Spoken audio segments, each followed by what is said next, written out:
পুরস্কৃত করা হলো। আবার আল্লাহ তাআলা আগের মতো রূপ তৈরি করলেন, আগের মতো ওই ব্যক্তি ওই বনি ইসরায়েল ওই লোক আগের মতো হয়ে গেল।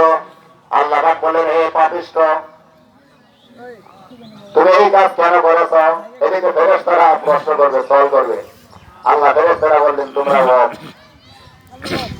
আজকে এই ব্যক্তিকে আমি নিজে জিজ্ঞেস করবো, তোমাদেরকে কোন সওয়াল করতে দেবো না, সওয়াল তোমাদের তা করবে না, আজকে আমি সওয়াল করতে দেব।